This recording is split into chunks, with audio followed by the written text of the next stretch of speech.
Hello and welcome everyone who's joining us. I'm just going to give it a couple minutes for our participants to slowly trickle in.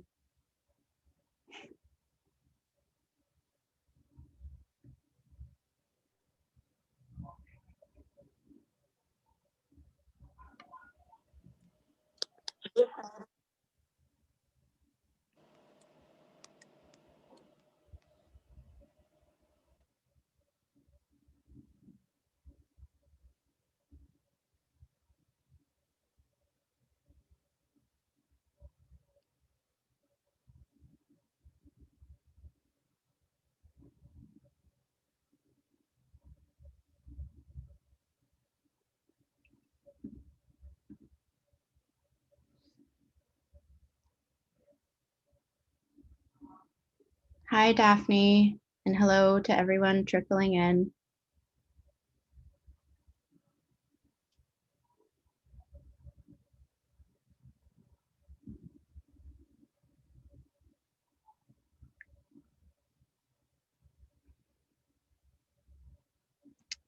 Okay, so we'll get started. Bonjour, anin tanse kakekwen Indigenous. Spirit name, my spirit name is Forever Woman, and my given name is Ashley Richard. Welcome to our exciting event, Contemporary and Global Perspectives on Indigenous Innovation, hosted in partnership between the Women Entrepreneurship Knowledge Hub and Grand Challenges Canada Indigenous Innovation Initiative. As I said, my name is Ashley Richard, and I'm the National Indigenous Outreach and Partnership Development Lead at the Women Entrepreneurship Knowledge Hub. Before we begin, I would like to acknowledge that I'm joining you all today from Treaty 1 territory, the original lands of the Anishinaabe, Cree, Oji-Cree, Dakota, and Dene people, and on the homeland of the Métis Nation. Our regional hubs and partners across Canada similarly gather on the traditional territory of many Indigenous nations who have cared for these lands since time immemorial. Let us take a moment to recognize the many traditional lands on which we are connecting and acknowledge with gratitude and respect the many First Nations, Métis, and Inuit peoples whose footsteps were first to mark these lands. As a woman of Ojibwe, Métis, and Asian descent, I want to take a moment to acknowledge the attacks that happened in Atlanta earlier this week and say that we stand in solidarity with our Asian family. May the lives lost rest in power. Our responsibility living here on Turtle Island means that we must act with integrity and not out of guilt. We must listen more and speak less and acknowledge the places of privilege that many of us come from. In order to move forward, we must acknowledge that the systems we see today are oppressive and present barriers to many, and I thank you for being here today to listen to this conversation. I urge you to remember that showing up is just the first step.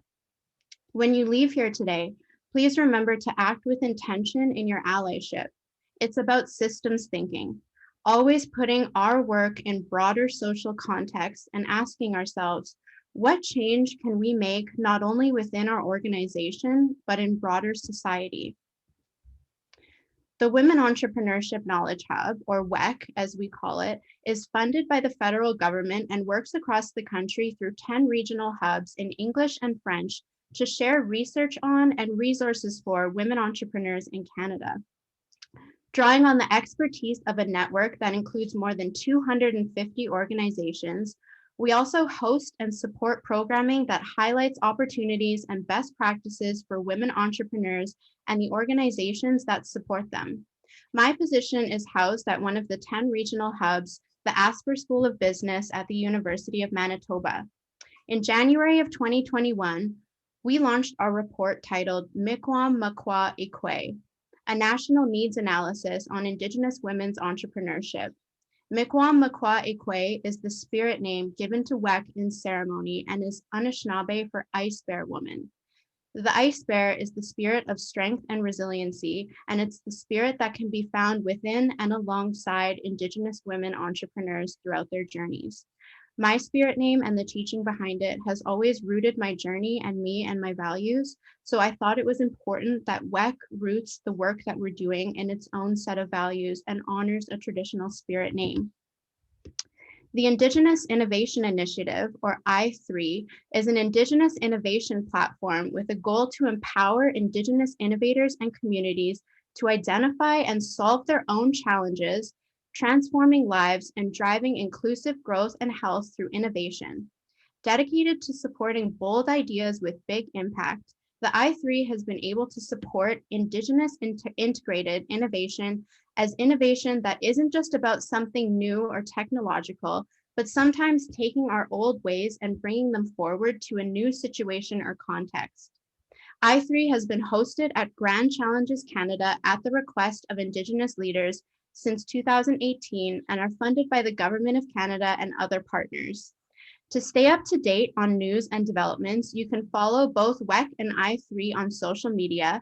Check out the links dropped into the chat box. We'll be posting links throughout our event today and will ensure all of the links and resources are sent out to everyone afterwards. Innovation has always been an Indigenous value. Since time immemorial, Indigenous peoples have been developing innovative ways to meet their community needs. Studies have shown that Indigenous women often take a collective approach to innovation and entrepreneurship. Indigenous women want to unweave the narrative that has been told to many generations and instead weave together a new collective understanding of what it means to be a businesswoman and innovator on Turtle Island.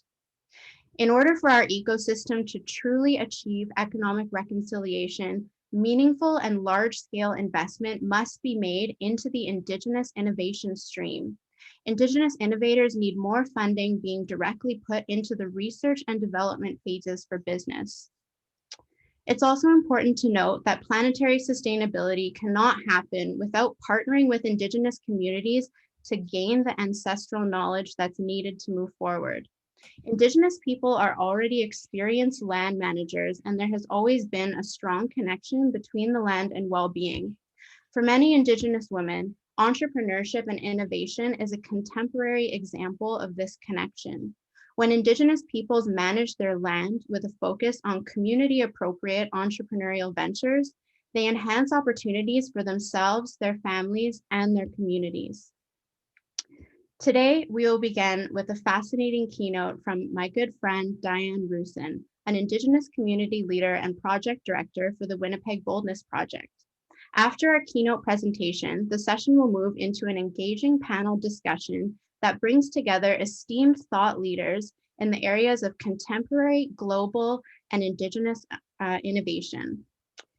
I'll ask everyone to please engage in the chat box as you see fit, but remember to put all of your questions in the Q&A box as we look forward to answering them after the panel discussion. So let's get started with our keynote presentation. It's my pleasure to introduce my good friend Diane Roussin, an Anishinaabe community leader passionately committed to the pursuit of Minnow-Bimotswin, the good life, for all families and children, and she is a proud member of Skownan First Nation, Agowediwinin Treaty 2 territory. Currently, Diane is the project director for the Winnipeg Boldness project, which focuses on improving outcomes for children in Winnipeg's North End. Welcome, Diane Roussin. Miigwech, Ashley, thank you for that introduction, and thank you for your opening comments there. There are a lot of things that I end up talking about when I'm asked to speak about what does it mean to center Indigenous wisdom, and you said a lot there, so that's a great place to lodge from. And as I think Ashley said, and as my bio says, you know, I am Anishinaabe, so I'm definitely going to be speaking from that perspective. There certainly are, you know, we're diverse in Canada and around the world, but certainly in Canada, we have a lot of nations and we have a lot of Indigenous knowledge systems out there. So I'm mostly speaking from the one I know, which is Anishinaabe. And I do want to also add to what Ashley has talked about, because I right now am sitting here in Winnipeg, which is also known as Treaty 1 territory. But as Ashley has said, you know, it is the traditional land of a lot of people, the nations that Ashley had mentioned. But in a contemporary context, I do want to say, and while Indigenous people have been holding and keeping and caring for this land, you know, for millennia, so that we can continue to enjoy it today, I do want to also acknowledge that here in Winnipeg, that we do have clean drinking water here in the city. And so that drinking water does come from Treaty 3 area, from Shoal Lake First Nation. And like many First Nations across Canada, they don't have clean drinking water in Shoal Lake First Nation, but we get our water from there and we enjoy our water. And I've heard some speakers from Shoal Lake who talk about, every little bit of concrete that has been poured here in Winnipeg was made with Shoal Lake 40s water. And so like all of Winnipeg was built, with that water. And so, again, just really acknowledging the contribution that Indigenous people have and do make to society, and that it isn't always recognized, and it isn't always measured or considered when we're talking about whether it be economic impacts or what have you. Also, as I'm sitting here on my lovely computer, and I do have my lights on here in my house, our electricity here in Winnipeg, we get to enjoy this electricity here in Winnipeg. And a lot of our, if you go to the Manitoba Hydro's website, they'll say on there that 70% of Manitoba's hydro comes from hydroelectric dams that are built along the Nelson River, which is all Treaty 5 territory. So we have a lot of nations who are situated in that Treaty 5 territory. And again, we've done some pretty upsetting things and have really, have not been very great for those nations in Treaty 5 territory. But we did that, as a society, so that we can enjoy this electricity that we have today. And again, just as many of you know, many First Nations across the country, we can barely get Wi-Fi or broadband out there. We barely have sort of some of our basics that we take for granted here in the city. So just always acknowledging those nations, that we do enjoy our lifestyle and do enjoy our quality of life. We do enjoy Mino Bamadzuin, because, that many nations are contributing to that and have sacrificed a lot for that. And lastly, I just want to say, to our Métis Nation that, again, I don't know how many people know this, but, Louis Riel, he brought Manitoba into Confederation. And so, he is the founding father of Manitoba. And so the Métis Nation is well known for that here in Manitoba. So again, just acknowledging that contribution. And so all of those things to me are examples of how you center Indigenous wisdom. When we know those things and we acknowledge those things and we are grateful for those things. And then, when there's a reciprocity and a mutuality to those benefits and gifts, that is centering Indigenous wisdom. And so I do, and that was sort of the talk that I agreed to give today. And the thing I do talk a lot about is what is Indigenous social innovation? And for me, centering Indigenous wisdom as a way of trying to deal with a lot of the complex societal challenges that we're facing these days. To me, that's what Indigenous social innovation is using Indigenous wisdom to tackle those complex problems that we're facing. Because I think we're using a lot of other knowledge systems. We're using a lot of Western ideology in trying to solve some of these complex challenges. And in some ways that the Western approaches do work for some things, but they're also not working in a lot of other ways. And so can we try other knowledge systems and other approaches and perspectives when we're trying to deal with these complex social problems? And I do think, and I know I'm biased obviously, but I fully believe that Indigenous knowledge systems haven't been tapped into by mainstream society by and large, to try to, use our approaches in dealing with a lot of things that we're facing right now. We're all on screens right now because of COVID, and I already mentioned, about some of us don't have clean drinking water, and, there's a lot of things happening in the economy right now. There's a lot of things happening with the environment right now. So, I think I really fully believe we can really lean into Indigenous values, Indigenous perspectives, Indigenous approaches to address begin to address some of those issues that we're facing. And so I want to also say that,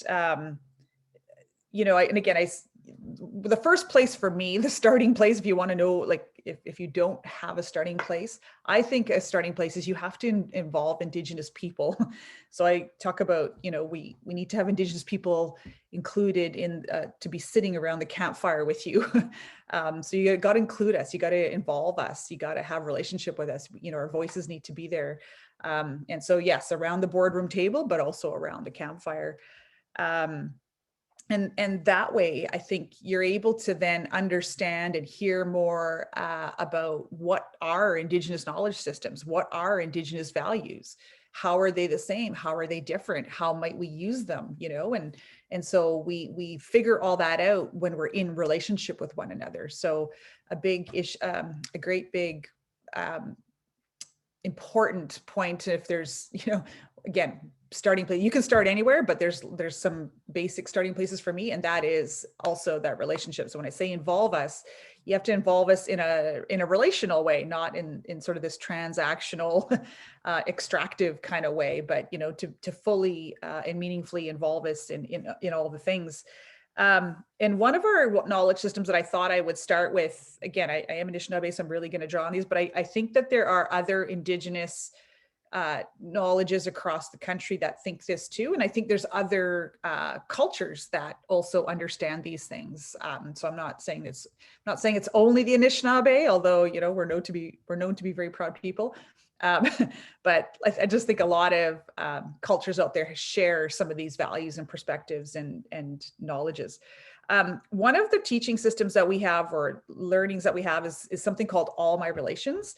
And so that really is saying that we are all here together, and it doesn't center people. That's another thing in social innovation, I hear a lot about, centering people. And I do agree with that to some degree, but I feel like Indigenous social innovation isn't people-centric.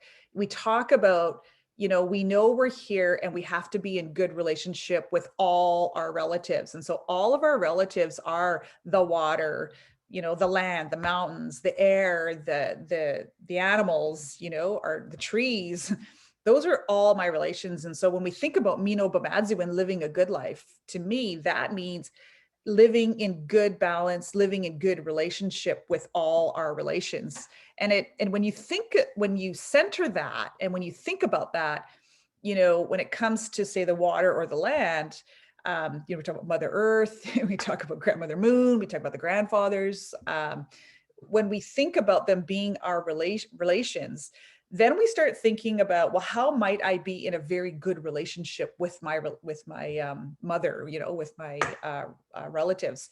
And that's a very different sort of starting place when you start the conversations than some of our, environmental concepts are about owning, and they're about controlling. So how might we control the land, control the water, control? When I think about my mother, I don't think about trying to control her. And again, my biological mother she will not be controlled. And so I think about, how am I in good relationship with her? Like, I think about her needs, I think about my needs, I think about us together, I think about all the people around us. And so it's the same with all of our relations, right? Like, we think about what's good for them, and because that's good for me, and how are we interdependent, and how are we, how do we have mutuality and reciprocity? Like, you start thinking about things in a very different way versus control.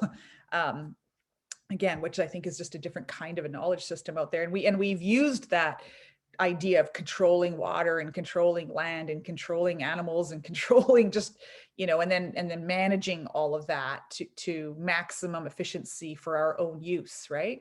That is not how we typically think about being in relationship to other people.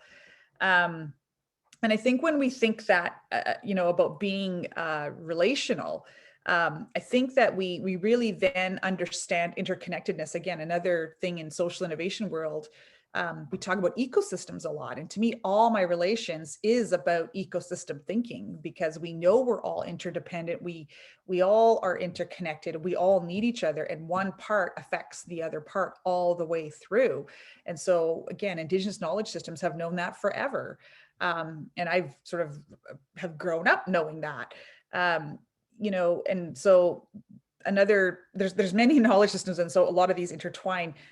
I also subscribe to medicine wheel teachings, right? And that's the circular thinking. And in medicine wheel teachings, you know, there's lots and lots of teachings within the medicine wheel, like lots. And it's such a awesome kind of a knowledge system. And so some of our phases of development, for instance, you know, when you're born, you're very dependent. And so there is a time and a place for us to work on dependency. And then as you progress, you know, we progress towards independence. And so that's sort of in our teenage years. But really the pinnacle where we need to really get to when we're starting to get into our eldership is the understanding of interdependence. And so I think lots of Western ideologies focus on independence. You know, that's why we have massive houses with lots of square feet per person and 3 cars and 2 fridges and 6 TVs and, you know, for like 4 people, because that's a very independent kind of a lifestyle versus being a very interdependent sort of lifestyle.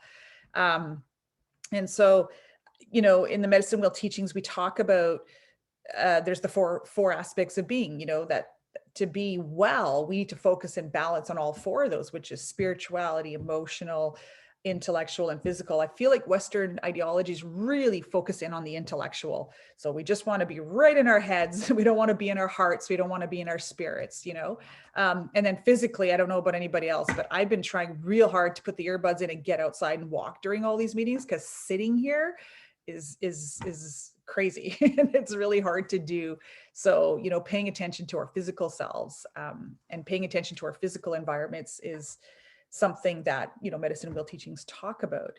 And, you know, and so I think if we center those kinds of values and those kinds of practices and approaches, I feel like that leads to some different kinds of health and wellness outcomes.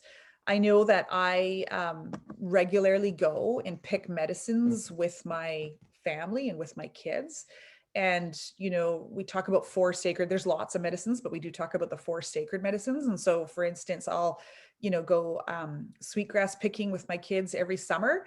And the teachings that I follow around the sweetgrass are, you know, we can only pick as much that day as we can braid that day. So I can't go and pick a truckload and then, you know, work for the rest of the year braiding it. I have to braid that evening, or but by the time the day's over, I have to have my sweetgrass braided. And so that's like a sustainable practice, right? And then there's how we pick it. We don't take up the roots. We only, you know, pick you know, an inch up or so from the roots, so that the sweetgrass will all come in again the next year. So I think in a lot of our practices, we have sustainable values and we have sustainable approaches that are built right in. So again, I just feel like Indigenous knowledge systems are well positioned to deal with a lot of the issues that we're facing today. You know, the idea that, again, Mino Bamadzuin is about living a good life. And I think there's a lot of Indigenous cultures out there that sort of measure, say, character or prestige, if you will, based on how much you give away, not how much you accumulate. And so there's some cultures that, you know, if you accumulate a lot of stuff, you know, and sort of hoard it all, that you're not seen as a very good person. Like, that is not good for your nation. It's not good for your people. It's not good for all my relations. And so the idea of how much can you give away is the sign of really strong and generous character. So, so there's a very, again, right there, there's, if you center the value of giving away versus centering a value of accumulation, like, we have very different outcomes if we follow those values and follow those practices. What else? So we also have, I think when we're able to think about all my relations, medicine wheel teachings, those are very holistic concepts. And I feel that in today's day and age, one of the skills, one of the challenges facing us is our ability to deal with complexity. And I don't know how many of you, well, many of you would operate in or would be very aware of the hierarchy, which is a triangle. And, you know, there's sort of decision making at the top, and then it just flows down from there, and everybody do the exact same thing. And that's, you know, a very, again, independent kind of an approach. Whereas the circle is more holistic and it's more comprehensive. And I think it's better positioned to deal with the complexity that we're facing now. I think, you know, certain kinds of ideologies and approaches have worked for us through industrial revolutions and so on and so forth. But what we're facing now, I think, is going to require society to really be super skilled at dealing with complexity. And so again, that's where I think Indigenous knowledge systems are well positioned to deal with complexity. Another thing about social innovation that you'll hear about in social innovation is the idea that we need a lot of cross-sector collaboration, because it's any one industry or any one sector in society cannot solve these complex issues that we're facing. And so we all need to come together, and because we all carry a piece of this puzzle. So we need philanthropy, we need business, we need government, we need the community. And for Indigenous people, we've had clan system teachings forever. And so clan system teachings are all about collaboration, and clan system teachings teach us that every voice is in the circle, and every voice is needed, and every voice has a role. And so it's really leaning into more concepts of, in my opinion, equity, in that we're not all the same voice. We all have different voices, and that's a good thing.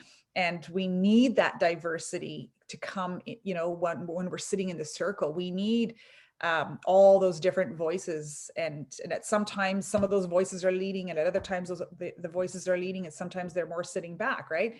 So clan system teachings are all about collaboration and partnership, and so when we know we're all supposed to be in the circle, there's a role for all of us, we all need to be there. It really is leaning deeply into, again, this value of relationship, and that our relationship is super important, and when we're in good relationship with one another, that's going to carry the day for us. I have seen a book called, the title of it was The Speed of Trust, and I think it might have been a Covey book. I've not read the book, but I completely understand what that title means, and I feel like I've lived it working with my colleagues all these years. And I really feel like when you're in good relationship, you build a lot of really great trust and strong trust. And I think when that trust is there, you can go into complexity. You can go there fast, you can go there deep, because I think trust breeds creates a lot of the environment we need when we're dealing with complexity. And so this starts to sort of move into the idea of practices. And this is where the need for social R&D, right? Because I think so many of our systems right now and practices, I'm a certified strategic planner. So, I sort of in my youth did all that, and I needed to know, and I wanted the plan, and let's work the plan, and just, linear, and let's go, right? And now that I'm running a social lab, it's so the opposite of that. Like, it's incredible. And so I realize how important, there's these other approaches, and these other approaches are when we need to have space where we can take a lot of risk. So we need strong relationships. We need that deep trust so that we can then start taking a lot of risks, because dealing with this complexity, we need to take risks. We need to try different things. We need to experiment. We need to have space where we can, allow for our intuition to come forward, for emergence to happen. And when we're trying to really figure things out, we need a lot of iteration. We need a lot of problem solving, when we're trying to be flexible and adaptive. And I just feel like a lot of our approaches, platform systems are not set up for that. They're set up for knowing, and the linear, and the planned, and the work the plan, and the locked in, and they're standardized, because economies of scale and so on and so forth. We don't really build our systems for a lot of customization. And again, a lot of those qualities I just said. So, the idea that we need to put more structured resource into social R&D platforms or business R&D platforms. I mean, I think mainstream business already spends quite, they recognize the need for R&D. I mean, was telling my colleagues here earlier that I broke my phone yesterday, so I had to go get a new one. And I do happen to have an iPhone. And, you know, the way that Apple has come up with their products, I mean, they put a lot of money into R&D to develop these products that they hope that we all want to consume. And so in the social R&D side, we need that as well. We need to be able to try things. We need to be able to experiment. And we need to be able to, you know, we talk about, I'm running a lab, so we talk about rapid feedback loops. You know, we need to build the prototype better and better and better until we think we've got a prototype that can deal with these complex issues that that we're facing today. So it happens in the social side as well. And so that leads me into another concept. I know, and I guess first I want to say everything I'm telling you is not, my position isn't that it's either or. My position is always that it's and. You know, there are practices that we're following right now, and some of them work, so let's follow some of those. But there's a lot of practices that are in place right now that don't work, and we have lots of evidence that say they don't work. So let's stop doing that. You know, and then we need to create different approaches, different solutions. And in Indigenous world, I feel like our approaches, our practices, a lot of Indigenous people know that we have an intuitive knowing that our stuff works. And so we know it, so we call it wise practice. I feel like we haven't yet, as an overall society, we have not created data systems, you know, evaluation systems, all these evidence generating systems. We have not created great ones for Indigenous knowledge systems. Again, there's a lot of intuition that happens there. And so we know it works. For instance, for those of you who have been to ceremony, like a sweat lodge, like I go into sweat lodge with families, and when they come out, I know what I'm seeing in front of me and how that affects people, and how, you know, just people are just better when they come out of sweat lodge. I don't know that I have, like, you know, the Western empirical science data to say that. And I don't need it, because I know my practices with families, I see what happens. And so I know. And so I just keep doing it. And so I think it's just a little word of caution when we go headlong into this evidence-based approach. I do think there is a role for evidence-based approach, and there's a role for best practices. But we have to recognize that some knowledge systems have not generated that kind of evidence that Western ideologies are looking at. And so our evidence systems are different. And so we need to understand those better. And so right now, a lot of our stuff is called wise practice because, you know, quote unquote, it hasn't got the evidence or the mainstream evidence around it. So when I talk about, you know, 7 sacred ways of healing, you know, the all my relations, the clan system teachings, like all, you know, a lot of our ceremonies, right? Like pipe ceremonies, sweat lodge, Sundance, all of those. Like, I don't know that we have this mainstream kind of evidence generated for the healing practices of all of those kinds of ceremonies. And those kinds of ceremonies actually can be built right into the values behind those ceremonies, can be built right into your everyday. They can be built into your business, as a matter of fact. So just a word of, you know, notions of wise practices and best practices, and who, because again, now we get into the you know, the power and politics of it all, which is who gets to decide what's evidence, who gets to decide where the resources go in terms of what systems are we going to build for evidence. You know, a lot of these longitudinal studies are embedded, and they're very well resourced, and they're very entrenched, but they're not measuring things that I think are important as an Indigenous person. I'm in the world of early childhood development, and there's a lot of resourcing that goes into, you know, capturing data around early childhood development. And I feel like there's not enough data around what Indigenous people think early childhood development is all about, and what's good, and what are good health and wellness practices. And I'm just going to quickly say this real fast, and I'm hoping most of you on this call already know, there's lots of evidence out there that say things like the current child welfare system, the justice system, the healthcare system, mental health, you know, who's succeeding in education, who isn't, who's, you know, succeeding in employment, who isn't, who's succeeding in biz and who isn't. right? There's a lot of data that suggests Indigenous people are not succeeding in all of those systems. We're like, say child welfare, like in Manitoba, 95% of the children are in sorry, 95% of the children who are in the care of child welfare are Indigenous. And that system, which represents over 11,000 children, and in 2018, that costed us $500 million. So there's money in the system. You follow, where does the 500 million go? Very little of that actually hits First Nations people in terms of employment or, families or what have you. So, so there's a lot of things not working for us. Those systems were designed supposedly for us. And they were designed to help us. In my opinion, lots of those systems were designed to just help us keep our nose above water, just to survive. And when I'm talking to our community about, for instance, early childhood development, the conversations are not about, oh, let's just do enough just so the children survive. The conversations are around, how do children thrive? How do our families thrive? The bar is so much higher. And then we start building our systems around how can families thrive versus how do families survive. It's a very different conversation when you center those two different approaches or values. So we can see this even in our business models. I know we're talking to a lot of entrepreneurs today.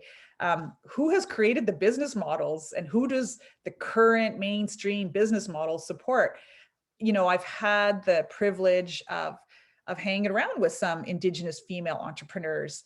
And it seems to me they start with the social purpose and then they go to figure out how to enterprise around it versus the other way around. And so I feel like I see so many women leading, like in the B Corps movement, for instance. I think the B Corps movement's amazing. This topics around triple bottom lines and social responsibility. I just know that lots of women are having those conversations and they're thinking about different business models, or they're recognizing that the current business models are not meeting the needs of female entrepreneurs or Indigenous female entrepreneurs.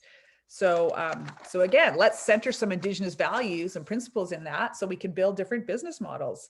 And so creating space for those wise practices, creating space for how might we generate our evidence? Like we get to define what evidence, we get to define what works, we get to define, what are going to be the indicators of what we think works. And then we got to put the resources in it. We got to put intentional, structural resourcing into how we center Indigenous knowledge. We have different ways of evaluating and generating data, like the idea of storytelling. Lots of our stuff is oral, it's not written, the use of elders. We have a lot of metaphors and analogies. You talk about the 7 grandfather teachings, right? There's animals associated with all of that. And, in terms of how we walk in this world and the practices we follow.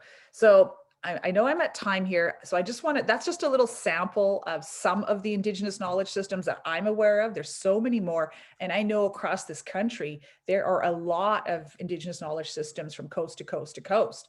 And so when we tap into those, there's so much potential to deal with the complexities that we're seeing today.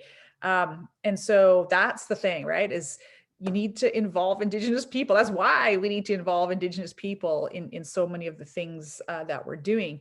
And so the last thing I will leave you with is to say, it's great to think outside the box. And I mean, that one's always felt a little bit funny to me because I'm like, well, it's still a box. And so I'm still thinking outside of the box, but I'm still centering the box when I'm thinking outside the box. And so I think about that a little bit when we're talking about indigenizing. Again, we need to indigenize. Absolutely. There's a lot of, again, systems out there that aren't working for our families. And for our kids and for society. So we need to indigenize those things. So I believe that there's a lot of work that needs to happen there. But in addition to indigenizing, we need to center Indigenous knowledge. And so for me, that's about thinking inside the circle versus thinking outside the box. When you think inside the circle, you're centering the circle. And when I think about thinking inside the circle, that's to me about centering Indigenous values, perspectives, worldviews, approaches, and practices. And so that is where I'm going to leave it. I think I'm at time, and I know we've got an amazing panel lined up right here. And So yeah, I'm going to hand it back to, I believe, Ashley. Thank you so much, Diane. That was, you were right on time, and it was just so inspiring. And I think everybody, the chat was really active throughout your entire talk. And I think, you know, some of my takeaways that you just shared, definitely, if you need a starting point, involve Indigenous peoples, involve us, nothing about us without us.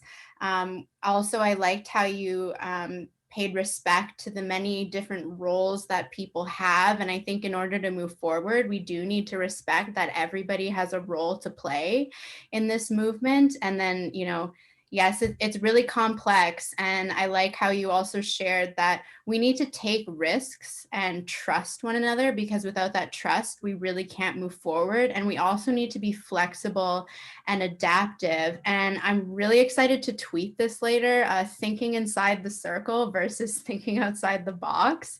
I love that. And thinking of the earth as a relative. And that is something that I learned from a colleague of mine a few years back. And when I started thinking of the earth as a relative, it really does change the way that you act in terms of your relationship with the earth. And growing up, my grandma used to tell me, respect everything. Everything has a spirit.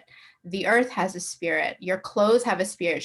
My room was always so messy. And she used to say, you can't just leave your clothes all over the ground and step all over them, because they have a spirit. And that's really something that stuck with me. And as you were talking, I don't know how, I'm sure many of you have heard of this book, Embers. And when it was gifted to me, somebody said, all you have to do is open the book, and whatever page you land on is the page that you need to read today. And I kid you not, Diane, as you were talking, I opened the book and it opened up to this page, and it's just meant to be. So I have to share it with everyone quickly. 3 strands in a braid of sweetgrass. They represent 3 spiritual qualities, maybe love, kindness, humility. When I smudge myself, I purify myself in those qualities. I prepare myself for my day with the strength of those spiritual qualities. The smoke clings to my hair, my clothes, and it remains in the air of my home. As I move through the day and smell that fragrance, I am reminded of how I have chosen to live, and in that this is the power of greeting each day with reverence, calm, and prayer. That is how I learned to direct my humanity toward peace, equality, and harmony, one day, one person, one circumstance at a time. And with that, I'm really excited for our panel discussion that we have coming up right away. So it's my pleasure to introduce our moderator, Justin Holness. Justin Jakota Holness made history for being the first Native hip hop artist to drop a verse in the Senate 2016. He is an award-winning entrepreneur, receiving the 2018 CBC Trailblazer Award for Tribe Music. Currently, he works for Futurpreneur Canada as a business development manager for young Indigenous entrepreneurs. He is inspired by the mission that through entrepreneurship, we can achieve self-determination. He is also a passionate advocate for the rise of the sacred feminine and the rematriation of this nation. Check out his new hit song, Welcome to the Matriarch, on YouTube. Welcome, Justin. Washde, Dolkin ya Daiwachi Manage Wichigisa Imagiabano. I said, how are you? It's nice to see you in Nakota. Quick little anecdote. My father's from Kingston, Jamaica. And so I blame him why I don't have any hair and why my melanin is so dark. My mother is from Saskatchewan, and we are part of Ocean Man First Nation Treaty 4 territory. And I'm really grateful to be here with everybody today. I'm gathered here on the traditional territory of the Algonquin people. So, you know, shout out and paying homage to our Algonquin relatives in this region. And as we move forward here, I just want to emphasize my humility and my gratitude and thankfulness for being invited here by WEC, by Ashley, to moderate this panel. As mentioned in my short bio, I'm a huge advocate for the rise of the sacred feminine. And one of the things I just want to premise as we move into this chat here is that I recently learned from Katsi Cook. For those who don't know, definitely learn up on Katsi Cook. And I was listening to one of her workshops she delivered on what is the first human environments is the woman. And as I learned that, I reminded of how sacred that is. And as she was elaborating on that, she was sharing what one of the first organs that are developed when the child is being born, and that's the heart. And then how the heart creates the nervous system for the brain to develop in order to support the heart. So a lot of these conversations that we're having here, I'm just sharing that as a premise and how honored I am to be invited to moderate this as part of the Women Entrepreneurship Knowledge Hub, and how grateful I am to be in the presence of incredible women leaders, Indigenous entrepreneurs, you know, paving and trailblazing the way. So I just wanted to premise and show my gratitude and thankfulness. So I appreciate that. So without further ado, let me introduce our panelists by reading their bios. Sara Wolfe is an Anishinaabe from Brunswick House First Nation, Anishinaabe-Aki territory. She made a radical transition from midwifery to social finance and is now the director for the Indigenous Innovation Initiative, an innovation platform dedicated to supporting bold ideas with big impact and advancing Indigenous gender equality through innovation and social entrepreneurship. Please follow Sara on social media at 7th Gen MW. Leeat Gellis is the Director of Global Health Innovation, overseeing Grand Challenges Canada growing portfolio of impact investments through the Transition to Scale and STARS program. Leeat brings robust experience in early stage impact investing, having previously worked with organizations like Social Capital Partners, managing a portfolio of unique pay for performance investments, grassroots business fund, and advising social enterprises that create sustainable livelihoods for low income communities in East Africa. Christy Smith from Comox First Nation is a highly skilled and accomplished professional with 22 years of proven expertise in initiating a strategic discussions and delivering on projects with and for Indigenous communities, and is currently the project manager for the Fireweed Fellowship. Her work is deeply rooted in reconciliation and decolonizing the approach to business and working relationships. We also have Marc. Marc has 20 years of experience in entrepreneurship and has received the top 40 under 40 award. He has left the private sector to join the federal government in fall of 2019 and helps companies big and small navigate the government landscapes for relevant programs and services that could help them grow and succeed. In his current role as an innovation advisor based in Ottawa, the Algonquin territory, Marc has also worked to support Indigenous companies across Ontario. So wherever you are, wherever you're situated right now, give yourselves a big wave for our panelists. This is an exciting moment, and we're really excited to have this conversation. So just as a premise for our panelists, I want to be mindful of everybody's opportunity to share and contribute. So I'm going to have a timer here, and I don't mean it in any disrespectful way. It's just so we can all kind of hold each other accountable. And the only way that I'm going to show the timer is if you're reaching that close to 5-minute time frame.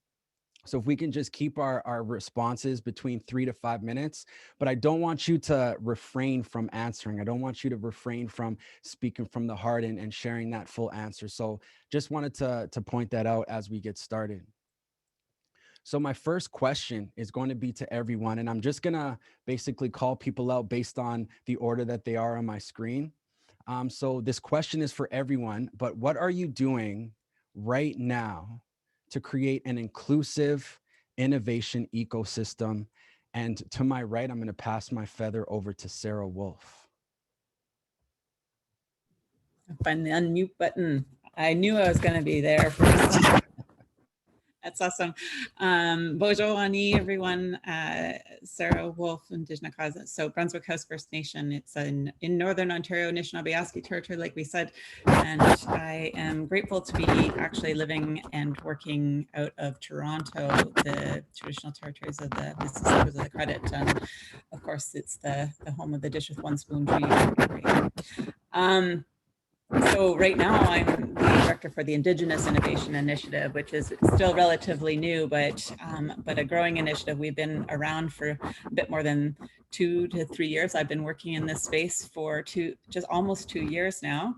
As you heard, I made a pretty radical transition from midwifery to social finance. And so I now see myself as midwifing new entrepreneurs and innovators through that kind of entrepreneurship journey and cycle is what I'm doing. And so it's taking all of those things I learned as an Indigenous midwife, building a midwifery practice as an entrepreneurship and finding ways to make midwifery more accessible to Indigenous families in an urban context.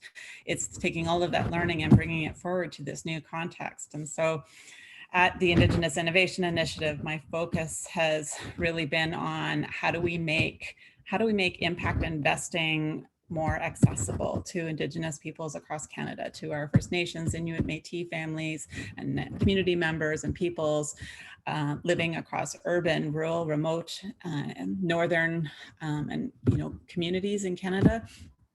And how do we do that is by really decolonizing a lot of the processes that exist. Sometimes the processes as they are laid out really don't make sense within Indigenous contexts. There's things that are in tension with our traditional ways of knowing and doing and our values. And so that mismatch, it's trying to find ways that we can align those better and make those processes more streamlined so that people can engage with them in meaningful ways, right? And demystifying the language that exists, right? So sometimes even a simple word like procurement, I've had conversations with people and are like, what does that mean? And it's, once you get the concept of it, it's pretty simple, but just how do we start putting things just in a language that is accessible to everyone? It doesn't mean we can't do it if we don't know what that word means.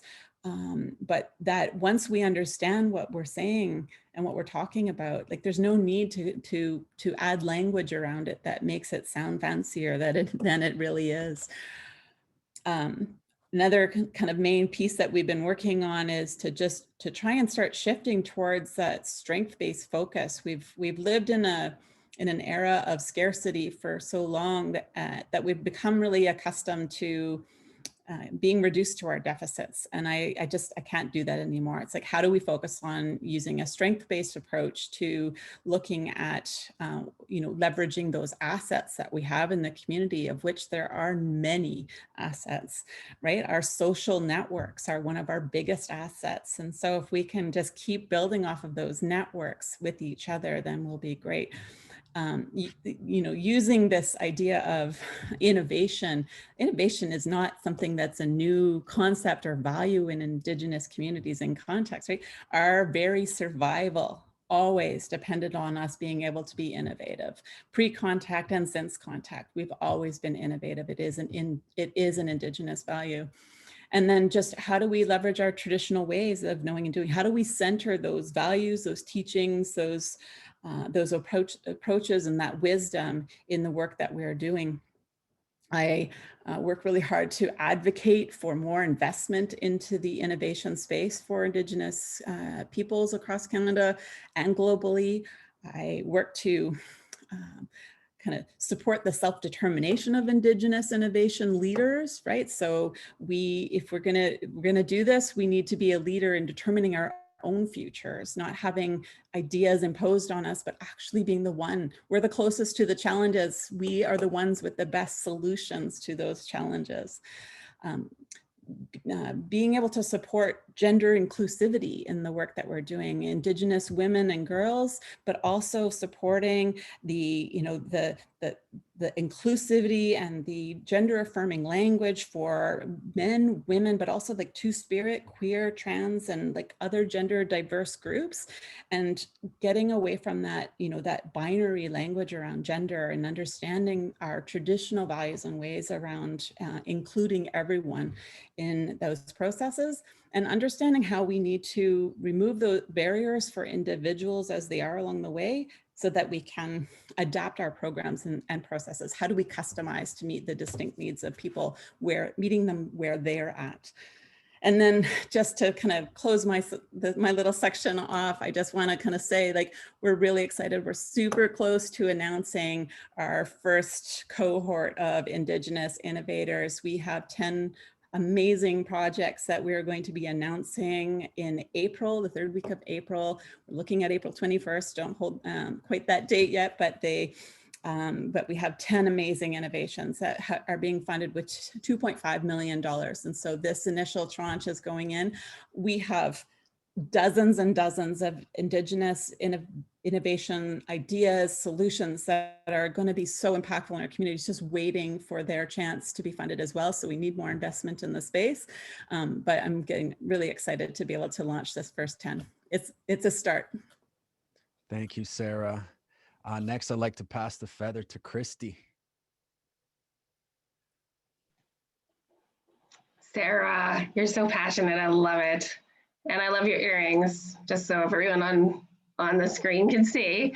I'm coming today from the traditional territory of the Williams Lake First Nation, and I'm project manager for the Fireweed Fellowship, which is an amazing program and probably one of the most amazing projects I've ever worked on in my life, because it centers around safety, culture, and yeah, it's absolutely beautiful. So for those that don't know about the Fireweed Fellowship, it's the first national accelerated program for Indigenous entrepreneurs in Canada. We've created it to go beyond indigenizing business and entrepreneurship programming, and basically all our programming is decolonized.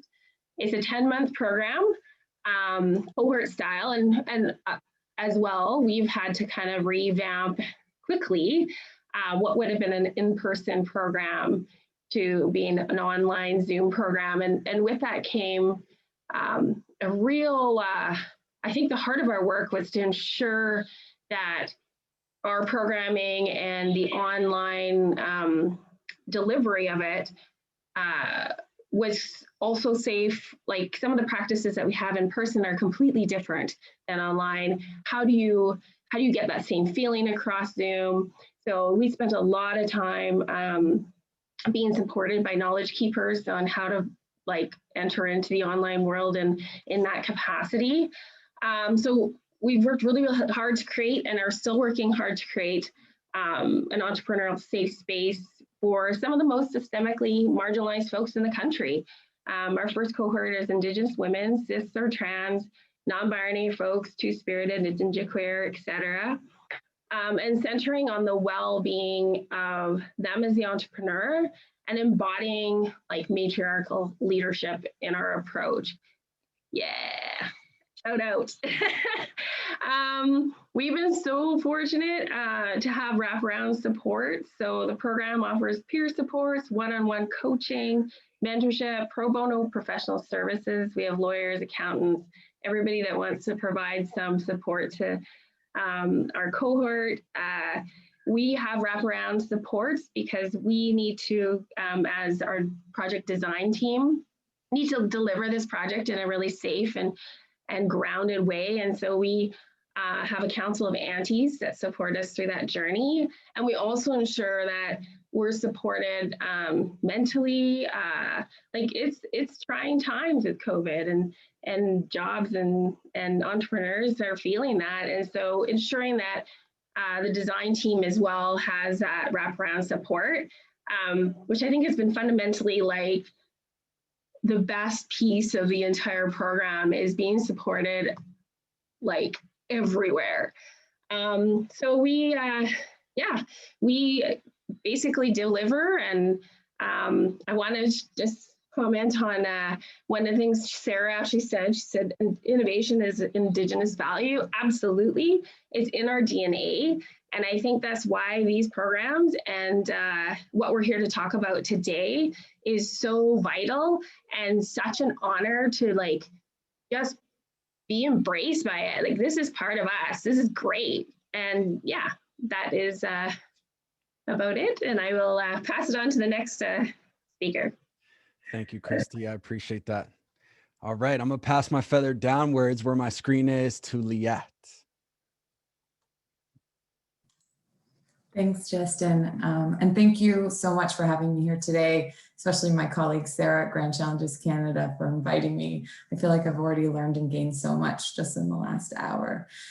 So I am coming to you today from the city of Hamilton, situated upon the traditional territories of the Erie Neutral, Huron-Wendat, Haudenosaunee, and Mississaugas. I am one of two co-directors of Global Health Innovation at Grand Challenges Canada. And for 20 seconds of context, what we've been doing for the last 10 years is investing in innovation in all forms, with a focus on improving health outcomes in low and middle income countries around the world.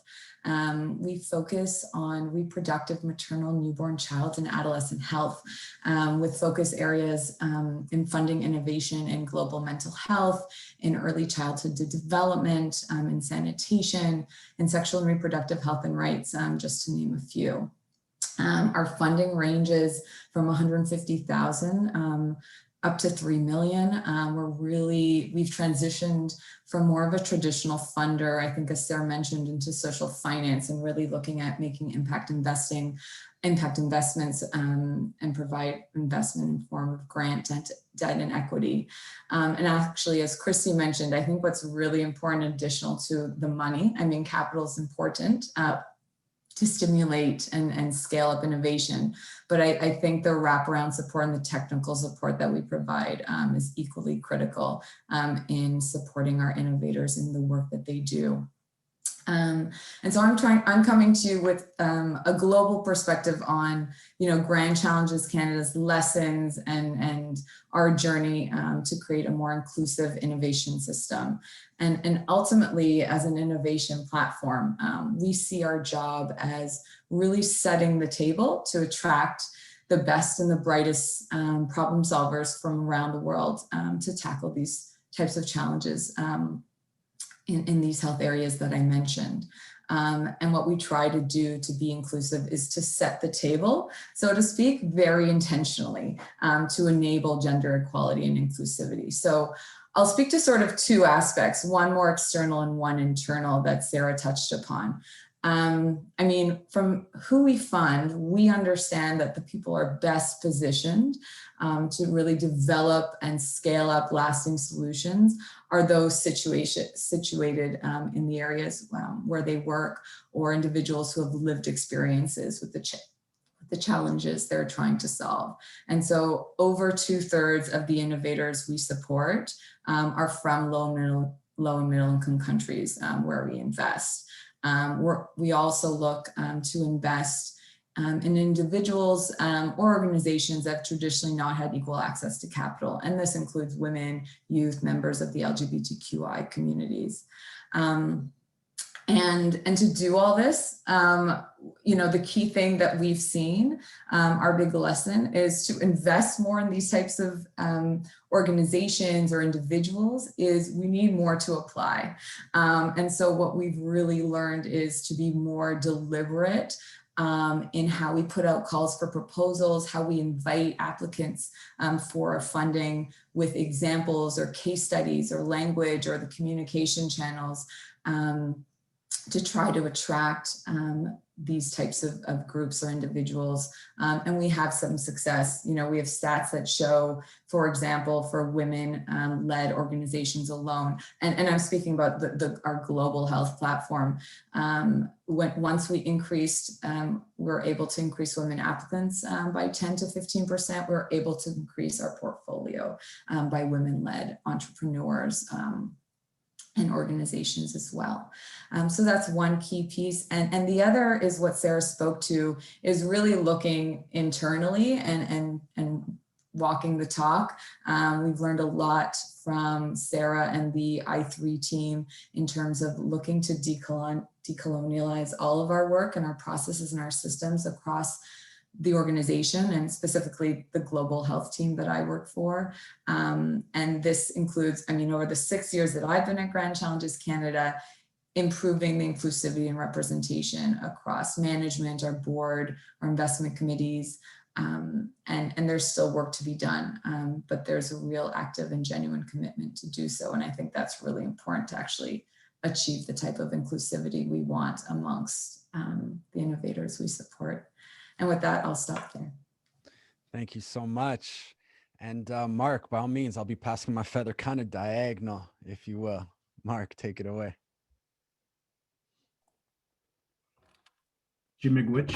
Thank you, Justin. I'm speaking to you today from Wakefield, Quebec, just north of Ottawa in traditional Algonquin territory. So I'm excited to be here today. I feel like that I'm also learning a lot. I'm taking a lot of notes because I'm a non-Indigenous Canadian coming from Alberta, moved to Quebec. And coming from a place really of learning, I think culturally, we're talking about women's entrepreneurship, gender issues, and a place of empathy. So when I hear a question of like, what are you doing right now to create an inclusive innovation system? My role, I feel, is somewhat unique because I'm with the federal government now about 1.5 years as a senior innovation advisor. But ultimately, at my core, I'm an entrepreneur. My degrees in forestry, environment, really kind of giving something back to the earth was my passion, and it's evolved into to where I am today. But as an entrepreneur, my first consulting gig was with an Indigenous entrepreneur who gave me my first job, JP Gladu, who some of you might know through the Aboriginal Strategy Group. And so when I think of what I'm doing through Inclusively, that's the lens that I look through. So I'm here from a learning perspective and an empathetic one. And that's kind of my personal lens. My government lens is about helping businesses big and small across Ontario. I'm based out of Ottawa with a focus on Northern Ontario as well, to offer and help them navigate different programs and services that might help. So I've talked with Justin before around Futurpreneur and groups like FedNor and different community futures groups and Wabatech and just to try to get a sense of the landscape, because that learning perspective, I'm still in that place. I'm still new to government, trying to understand what we're trying to achieve, through truth and reconciliation, for example. What is the intention versus what's happening on the ground, right? And at the same time, so I have a passion for Indigenous innovation and traditional knowledge, and so these knowledge systems that we talk about and thinking inside the circle, I love a lot of this. And so the lens from my perspective about being inclusive, where I feel that I can provide value in my current role, is one where I know what the government of Canada is trying to achieve, at least programmatically, right? How are we trying to support businesses in different ways? But I'm probably more entrepreneur at heart, like really at my core.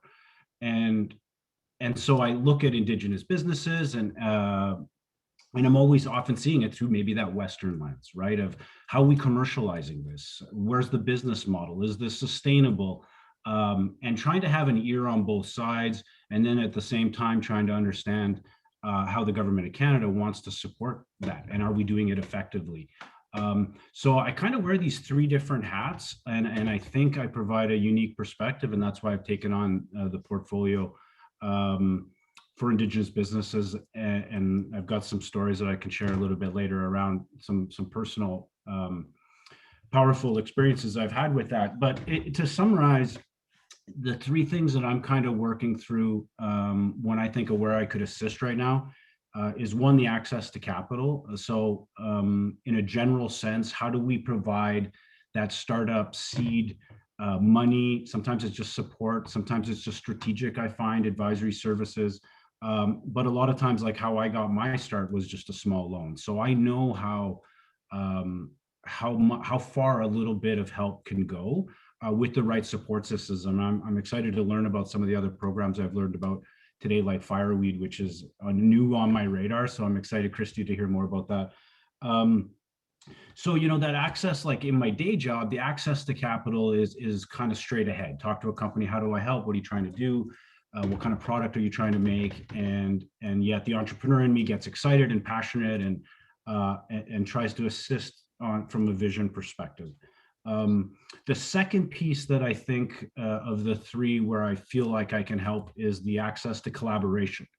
Part of what I do, because I talk with so many different companies, non-Indigenous, Indigenous, urban, rural, is that sometimes a business-to-business connection makes sense. And so I've been working a lot in connecting businesses in the Thunder Bay area, for example, not just with maybe resource development projects, but actually other companies in the space, new sales opportunities, complementary, maybe synergistic partnerships that may be a potential. And I feel that speed of trust piece, some of the advice I got from the Canadian Council of Aboriginal Business and my friend Paul Emile there was trust in the relationship between non-Indigenous and Indigenous groups is one that takes time. It's not about, hey, I have a solution for a community for clean water. Who do I sell it to? And I know that doesn't work, right? Because of that trust piece. And the speed of trust, that was great to hear a reference to that, because Stephen Covey, I'm a firm believer in that idea of the speed of trust. But one of the things he talks about is how easy it is to lose it. And so I want to be able to maintain that trust piece. And so collaborating with people and presenting relationships where we can build from that. And maybe the third small thing to note is access to connectivity. I think from the innovation perspective and the inclusivity part, helping get broadband into northern communities where they can't get it, I think opens new pathways that I'm championing on my side as much as possible. So we can talk about that a little bit later. So thanks, Justin. Thank you, Marc. I appreciate that. I think one of the most common threads I have already heard through each person speak is the importance of intentions. And I can't help but hear my mother being echoed in my mind and raising me, understanding how important intentions are when you're moving in this life and you're trying to do things in a good way. So with setting the table intentionally, you know, definitely highlighting Leeat here, this question is for you. What are the biggest opportunities that have emerged from supporting global health innovation? Thanks, Justin. So in the spirit of I mean, there are many opportunities, but in the spirit of our focus today, I think the biggest opportunity is in promoting gender equality and inclusivity, especially from where Grand Challenges Canada sits. And just to preface, in referring to gender equality or to women, we do see that as a starting point for inclusivity across age and race and religion and members of the LGBTQI community. But for simplicity, I might just refer to gender equality or what have you over the next couple of minutes. And I'll speak to two key areas of opportunity that we've seen where we're really focusing our energy. So the first one is sort of simple, and it's really prioritizing our investments and innovations that fundamentally have potential to shift gender equality.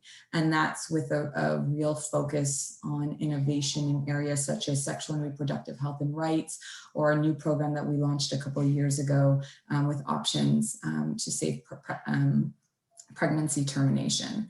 And so we've seen through this focus of investment in these types of innovations in these areas, real opportunity that even beyond the product or the service or the new technology, that there's real opportunity. I can give one example. We fund innovations that focus on menstrual health, for example, and we funded an innovation in Mozambique that has developed reusable, affordable, but really attractive and appealing menstrual products for targeting adolescent girls.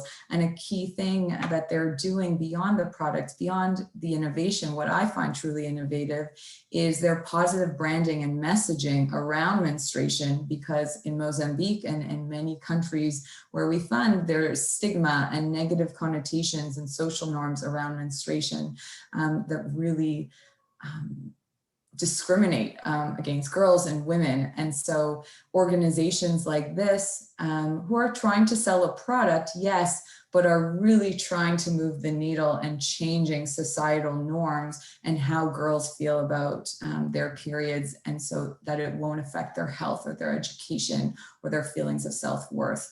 So the first area is really around the areas where we fund, and that's one of them.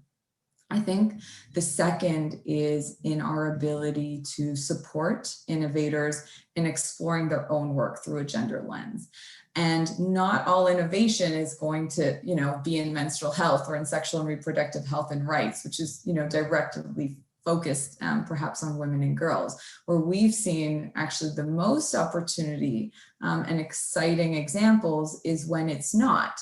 And I can give just a couple of examples to illustrate my point. So we funded an innovation for an affordable artificial knee joint for individuals with amputation above the knee, because 9 out of 10 people in low and middle income countries who require prosthetics are unable to access or afford them. And so this is not an innovation or solution targeting women and girls per se, but in supporting this innovator to conduct a gender analysis and really look at their work through a gender lens. And again, I mean that within the sense of a larger inclusivity lens. They noticed 2 key things. One, that there was just a general lack of female prosthetists. I'm going to mispronounce that, so please, I apologize. And that leads to a potential barrier to women feeling comfortable going to see service providers. And so they've shifted to, where possible, supporting and training female women technicians. Another is that, and this we commonly see in product development, where product tests or clinical trials are really conducted on the average man, which what I think what they realized with their artificial knee joint. And so they have made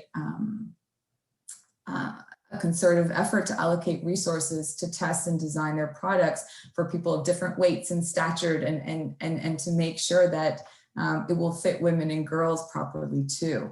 Another, and I'll give one more example just to illustrate, another innovation we funded in South Africa is a digital health platform for pregnant women and new mothers that promotes healthy behaviors and provides information on pregnancy and safe birth.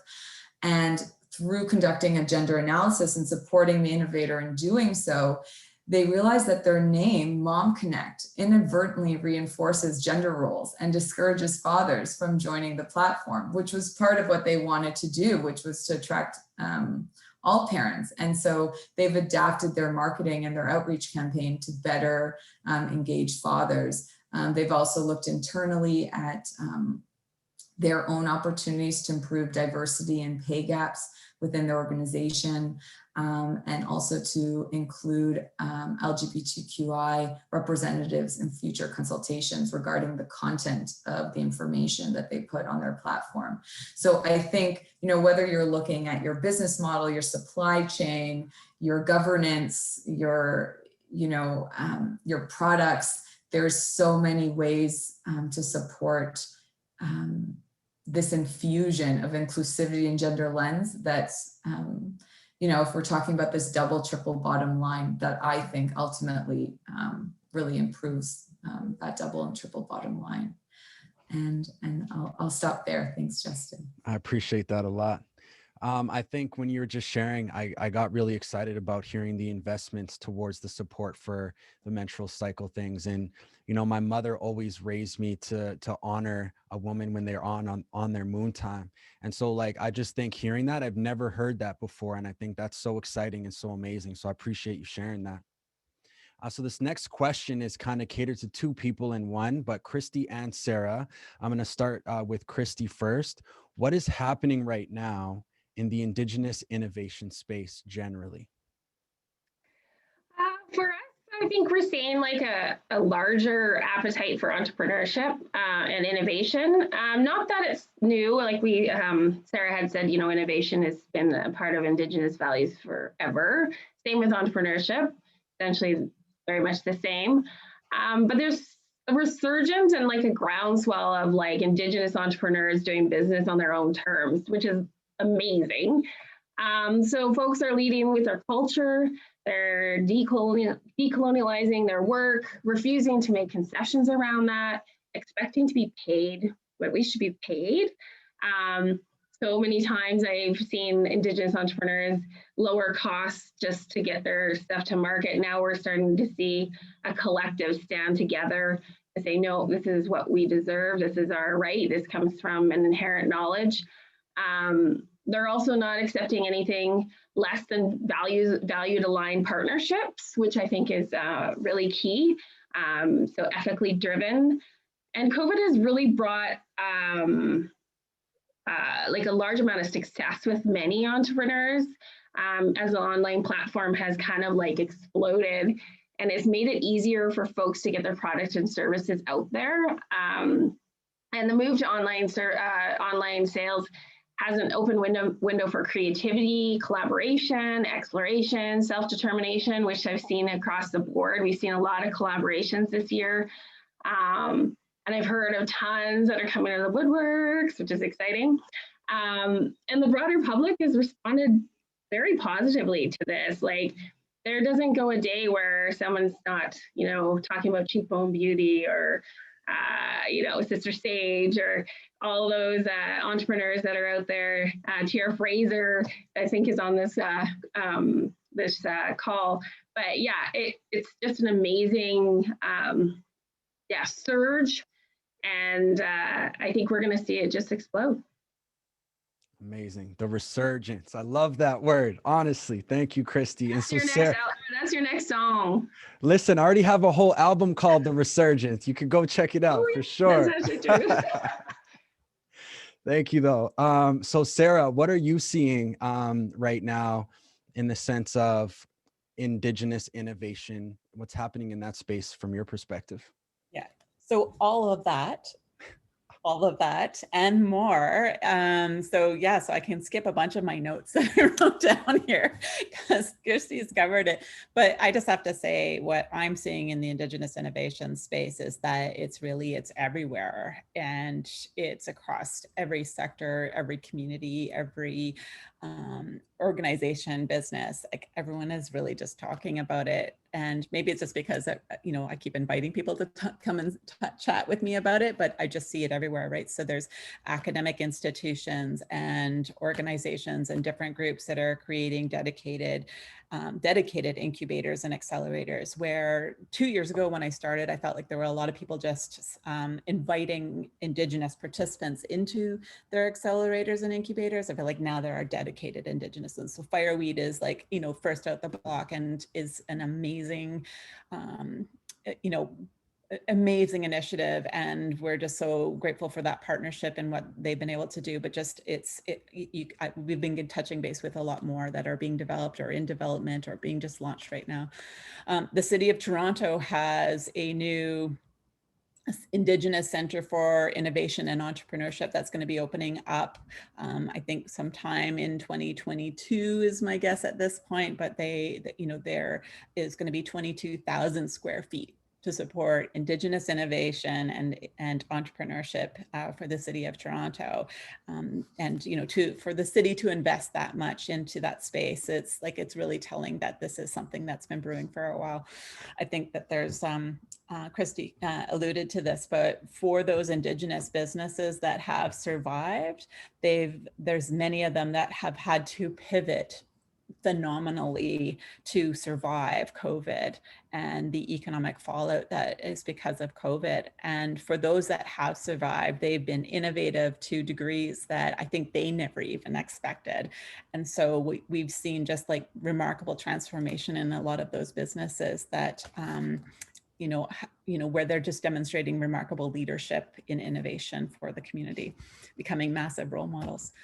And then, of course, also, linked to COVID is the whole hashtag Black Lives Matter, Indigenous Lives Matter, and the different social movements that have happened because of COVID to really reset those movements. I think that has created social awareness in our societies like never before. And that, I think, is having a huge impact on everyone being able to see around us what the potential is within Indigenous communities, within Indigenous innovation, within Indigenous entrepreneurship and social innovation.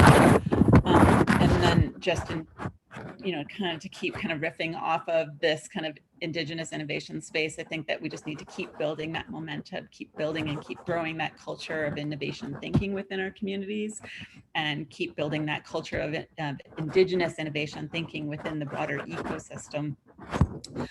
There's some work that our group has been doing in collaboration with some international partners around Indigenous impact measurement. And so how do we expand on that work of impact measurement to include Indigenous knowledges and perspectives and creating a community of practice around that?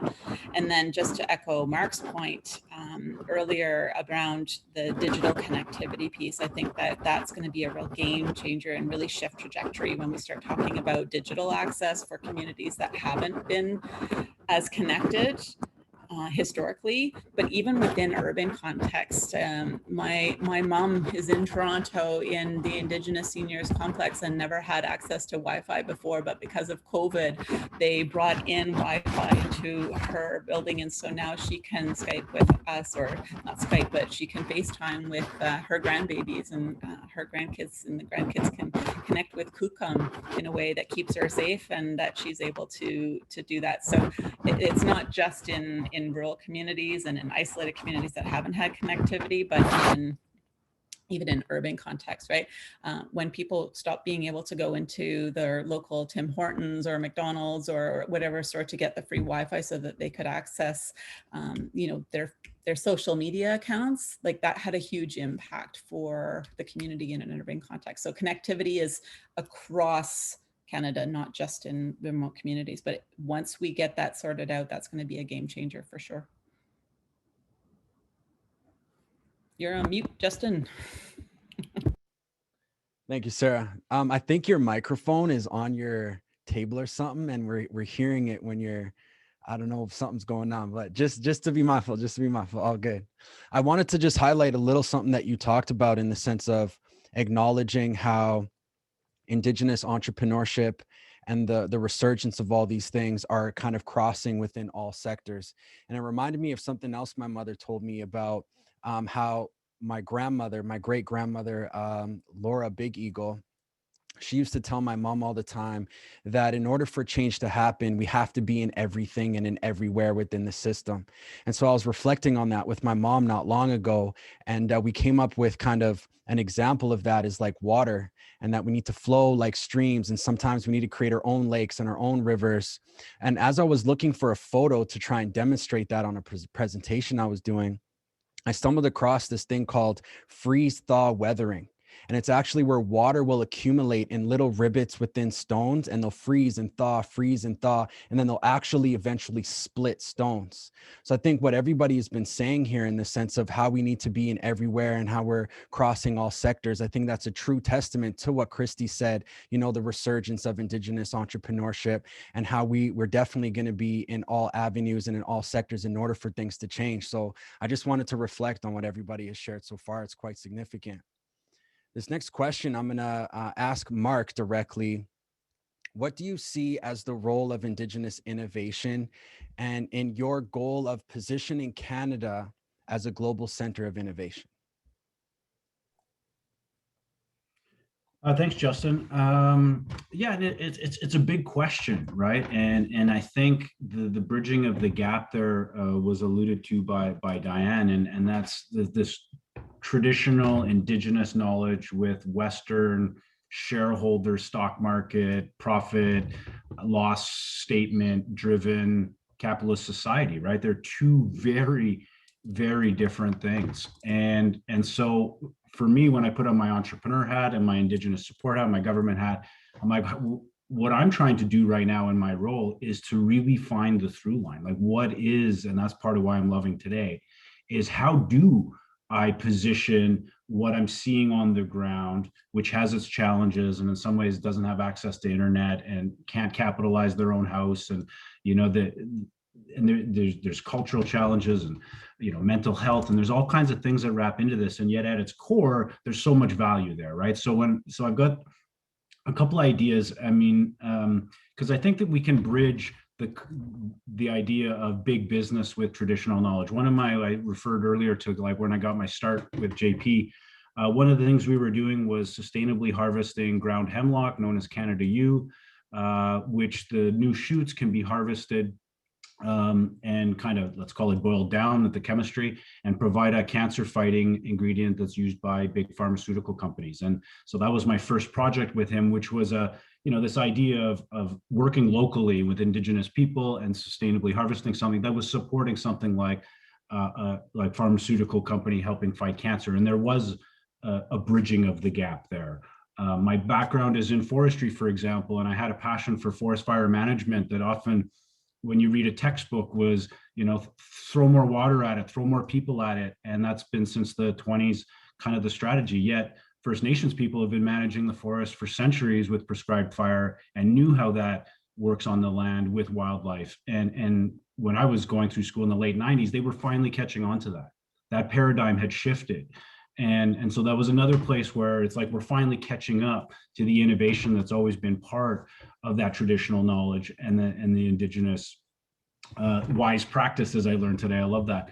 But I've got an example for me to share that I love sharing with as much as I can, that speaks to me personally around the Indigenous innovation piece, merging kind of with new technology that helps bridge the gap between what Indigenous people are doing and non-Indigenous people like me that want to help or want to learn or don't understand and need. And it was an amazing experience that happened last February. In fact, through my current role, I'm up in Thunder Bay, meeting with different companies, and some of them Indigenous that I met through Canadian Council of Aboriginal Business. And one in particular out of Thunder Bay, shameless plug for them because I love them so much, would be Origin Recruitment. And they've got a product called Immersive Link, which is a virtual reality platform. Now, why this was so powerful for me is, hey, cool, virtual reality. I was always interested in that space. But what they've done, and it's Indigenous led, it's women led. Melissa Hardy-Giles is the CEO, and Paul. What they've done is they're working with, say, resource companies to do training videos around it. You want to be a carpenter, a line operator, maybe you're a mine operator, and they do these virtual reality videos, 3-4 minutes long, that gives you the experience of what it would be like to work there. I thought it was great. I mean, from skills training perspective and career development, and they've got a mobile unit that goes around to different reserves and presents opportunities to youth and what it would be like. I thought that was great in and of itself. I was impressed and looking to help them. But what was really changing for me, I mean, I've never been in a virtual reality environment before. So I'm in their boardroom by myself, and I have their goofy goggles on. And what they had all these different skill set, professional videos they'd made, but they had two in particular that were culturally focused. And one was a moose hide tanning kind of a tutorial, let's call it. And then the last one was around a full moon ceremony that happened every month for the 4 women in the community. And so there I am in this virtual reality environment, and they collect the cedar boughs, and I'm inside this teepee with these 4 women, and the cedar boughs around the fire that's going, and they're singing, right, as part of this ceremony, which I thought was really cool. But I'm in this environment and by myself, really, and I can see this young girl crying in this video. And I don't know why, but it's clearly a powerful moment for her. And I'm sharing this with them in this virtual reality environment and starting to cry myself because I'm witnessing this and I just feel really emotional about it. And I kind of throw the mask off and I ask Charmaine, I'm like, what just happened? Because that changed the game for me in not only just seeing that experience and that ceremony, but like physically living it. And I was emotionally touched by it. So I only bring this up because for me, it really cemented this merger, this link between cool technology and the cultural learning piece that only Indigenous peoples can present to us, and in a way that actually bridged the gap. at least for me, and I was already inclined to be kind of there.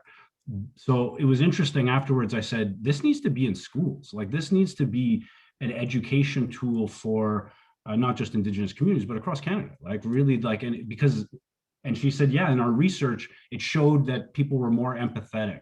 And that was really the kind of the end piece and where I come from of that I think the innovation piece, when we come through it through that lens, I think the collaboration piece and that trust piece is really where it's not one Indigenous, non-Indigenous leading the innovation piece. I believe in the collaboration piece. I believe in the mentorship bi-directionally, where we have to learn from those knowledge systems that we don't understand, but that can work and the same way as impart kind of the the motivation and the drive that kind of comes from a Western perhaps business model in the way we want it. So I think there's a merger there, but I think empathy and learning is the place we start from. So I wanted to share that analogy because it changed where I come from. So back to you, Justin. Amazing. Marc, that really is quite significant, and I appreciate you sharing that. And I think that it really makes me think about the value of emotional intelligence and how your experience through that really helped trigger that emotional response. And I think it goes to echo what all of our panelists have been saying is the value and importance of relationships. And when you break down that word relationships, the first part of that word is relate. How can we relate to each other? How do we relate to the land? And I think that really started, to open up eyes in the sense of how technology can expose us to those valuable relationships. And I think that's such a really interesting interconnection. I want to take one step back here, and just when Sara was sharing about some of the innovation spaces that are happening out there right now, is that, shout out to Michelle Baptiste, who's on the call as well, leading the way for the Indigenous Center for Innovation and Entrepreneurship within the city of Toronto. So just wanted to give Michelle Baptiste a big shout out. So in closing, I have one more question that's for two panelists, Christy and Sara, and I'll start with Sara. What distinct supports do Indigenous innovators need to thrive in the current innovation ecosystem? So, I mean, there's lots of supports that we can be giving. And I heard Diane say this in other meetings before, is that we need customization, not standardization. And we saw this in midwifery when we were talking about innovating midwifery practice around, wrapping around supports for a family and helping to kind of bring to them what they needed. And so I think that is one of the pieces that we try to bring to the Indigenous Innovation Initiative, is to be able to customize those supports and meeting people where they're at. Not everyone's going to need the same standard curricula in a an accelerator program. And so this is one of the reasons the partnership with Fireweed is so great, is because they understand that as well. We need help, we need support to help shift society's understanding and move past those biases and stereotypes that exist, that there isn't capacity within Indigenous communities, or that we don't have the ideas at a community level because they are out there. And so we need, we have, preaching to the converted here, as they say, but I think that we need to keep pushing society and keep getting these messages out that those ideas exist, the capacity exists, and at the community level, we can do this. I heard a few kind of different talks about kind of that intentionality, but also just around building relationships. And to build those meaningful partnerships, we have to start with building trust and rebuilding trust and regaining trust, right? So Indigenous communities have not always had the best relationship, say, with Canada or with corporations or businesses or extraction industry or et cetera, and so there's going to be a level of mistrust because our hearts have been broken many times. And so it's going to take time to rebuild those trusts. And what did I hear? It's like the speed of trust and the speed of the trust getting broken is, getting to that point of trust, it takes a long time, but it can be broken pretty quickly. But it's going to take meaningful relationship building to kind of get to that place. And that's where those partnerships will start to emerge, when it comes from that place.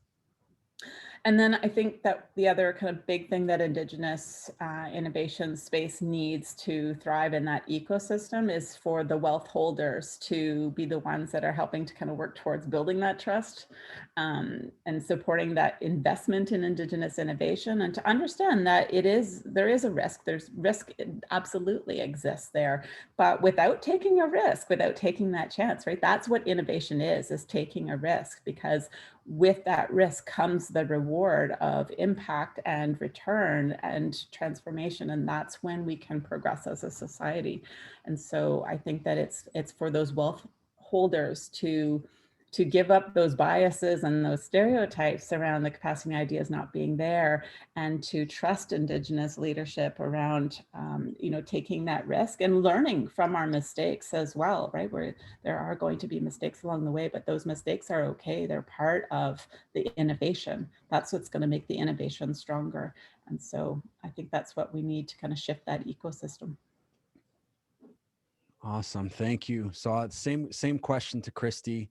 What supports do Indigenous innovators need to thrive in the current innovation ecosystem? Yeah, first of all, Marc, that was a very powerful story. Thank you so much for sharing. Now I'm like super keen to see if there's anything in Western Canada that I can participate in from a VR standpoint. A lot of what I'm going to say probably echoes what Sara says, and I think the key word for me was we're going to make mistakes as a project design team. And as we went into this new space, we set on the table that we're going to make mistakes. We've told the cohort we're going to make mistakes. We're learning how to provide a solid, safe space for these entrepreneurs to thrive.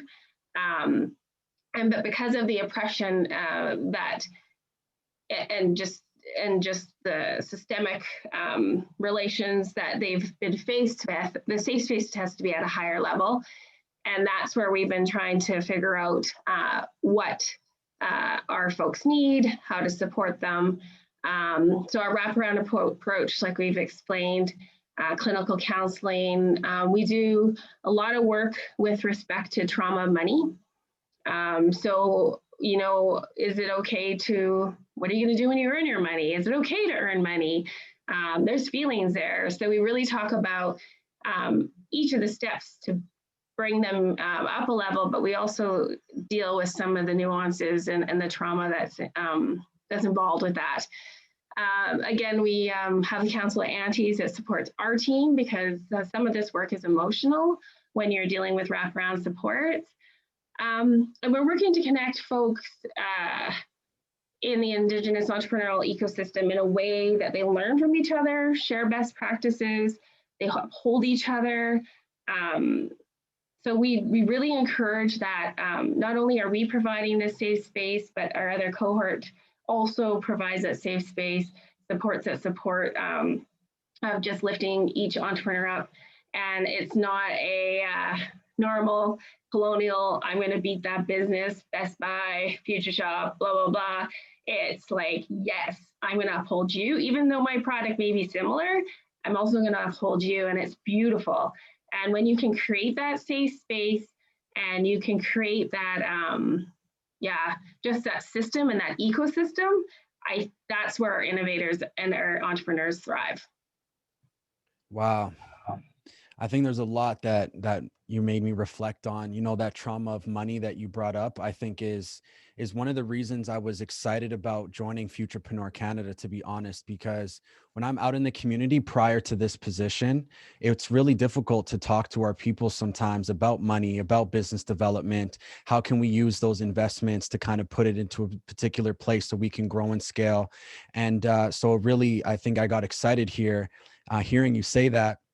And, being here as part of this moderator on this panel to have this discussion, I can't help but just get really excited about it. So I wanted to, at this point, just kind of open up the discussion here. If there's anybody else on the panel, Leeat or Marc, that wanted to potentially just chime in, and is there any additional comments you want to make, and what supports do Indigenous innovators need to thrive in the current innovation ecosystem? And if not, that's okay. And we can dive right into the Q&A portion.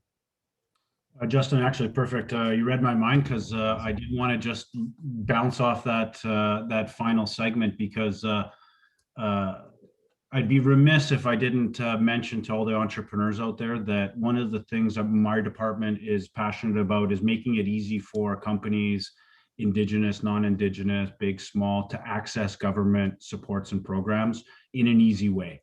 So I just wanted to mention that everyone here who's looking to funding for their business to check out our business benefits finder. You can either search business benefits finder or go to innovation.canada.ca. And I pulled it up earlier. Right now in Canada, we've got something like 1,230 some odd different programs that are updated in real time. And I did you can filter by Indigenous businesses. And I came up with 947 results that would apply. And I'm looking at different programs like funding Indigenous agricultural businesses in New Brunswick, travel funds for Indigenous artists, funding for short-term Indigenous artistic projects, creative initiatives, a lot there. I won't belabor it, but I just want to kind of emphasize that that's a good portal that provides you an easy way, bookmark it, refer back to it, the business benefits finder, to be kind of on top of that. And then those companies get connected to me if you needed some more personalized service. So in terms of specific programs, I just wanted to mention that because that's certainly an awesome resource. Thank you, Marc. Leeat, I don't mean to put you on the spot, but if there's anything, okay, cool. So I think just in closing, as I begin to pass this feather for our Q&A here, I just want to, if there's any of the wealth holders that are on the call, I think Sara said it the best, like take a risk. Give us a chance, because if you look at the success that is on this panel, that is the risk that you're taking. It's only going to shine, it's only going to thrive, and we're going to do amazing things with it. So I think it's safe to say that your investment is going to make a positive impact. So definitely shout out to everybody who's here. And so let's dive into that Q&A portion, and I will pass my feather off to Kara, who will help us facilitate that. Thank you, Justin. And this has been such a great conversation. I wish we could stay here all afternoon talking, but I know that everyone has places to be, so I won't waste any time, and I'll pose our first question. So the first question for the panelists, is when we think of venture capital environment, there is some alignment of giving away wealth to create wealth.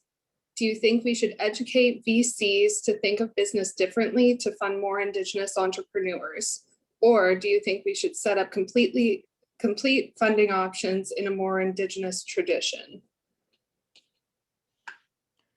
Does anybody want to lead us off on that? I'll take a stab at it.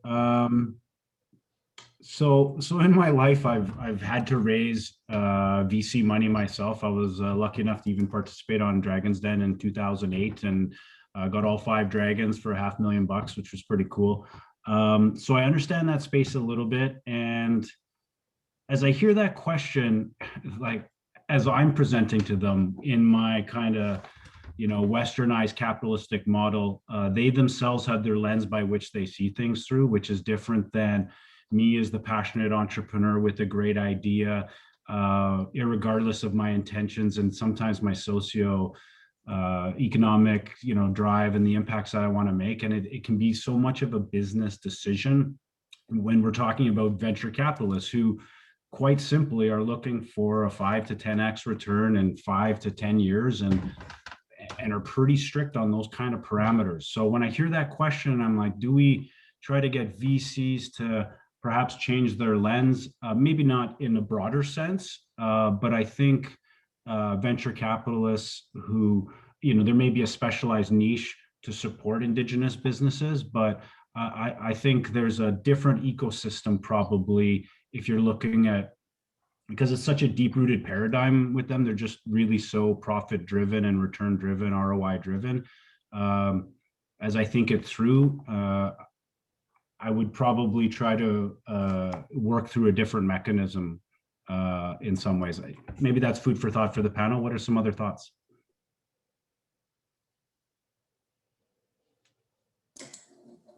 I mean, briefly, I hear, I can see definitely Marc's point of view. I see, Diane, you responded to the question as well. And I think likely both, you know, is where I would come from, that there's always, you know, you want people to see value where they might not right now, and there's opportunity to do so. But just like if I think about in the US, for example, and movements to increase investment in entrepreneurs of color, there's a real movement and a need to support fund managers who are people of color as well. So I think both is probably where I would sit, but I definitely hear what Marc's saying. I can comment a little bit on that too. I guess a little twofold. I think, like, when we talk about the wraparound supports and the ability to thrive, also has to come from from that space as well. And so having, well, first of all, education for sure. We need to showcase that what we're doing across the country and show how venture capitalists have supported Indigenous companies and have done like amazing things. And I think, and this goes to like the education, but as well as like promoting at a higher level, we need to sort of do this at a higher level to get out in front. But I also, you know, think that if you have a venture capitalist that understands the foundation and where you're coming from as an entrepreneur, and have a bit more of those wraparound supports, we're funded by the Raven Impact Indigenous Impact Foundation, and we're provided with amazing wraparound supports from that foundation. And so that I think needs to be across board. If you are an Indigenous person and you're looking for support, is that venture capitalist relationship going to be in a harmful way, or is it going to be in a safe way? And I think that's really the fundamental question of whether or not it can work or not. And yeah, that's kind of my 2 cents. And Sara, you can probably comment on that as well. Yeah, I mean, it's definitely a both, not like not just one or the other. And I think that we need to really be intentional around building supports within Indigenous context so that we can start building that community who are doing this kind of work and making the decisions around it, right? This is something that we're missing in the ecosystem, is decision makers. We're not really the wealth holders, although we're increasingly the wealth holders. And we're also increasingly the decision makers on where that wealth gets placed, right? You know, how much wealth is held by Indigenous trusts, right? Within Canada, it's like a huge amount, but I heard really very recently, like billions, but very little of it, if almost none, zero, like less than 1% is actually leveraged for Indigenous businesses. And so there's the management of that wealth is not that it's not held in Indigenous hands. And so we need to start shifting those pieces as well. And until we start having Indigenous people who understand what Indigenous innovation and entrepreneurship is trying to achieve, we're trying to incorporate not just an economic reconciliation, but impact for our communities and transformation within our communities, and understanding that as a whole piece. Until we have decision makers that understand that fully, we need to have Indigenous dedicated spaces that can support its growth and accelerate it to the point where we can compete at that same market. This has been the same situation for, the rationale for gender, parity within boards or within investments, right? Where I can't remember what, Annie, our chief investment officer at Grand Challenges, keeps quoting, but it's like less than 5%, probably even less, even lower than that gets invested in female run enterprises.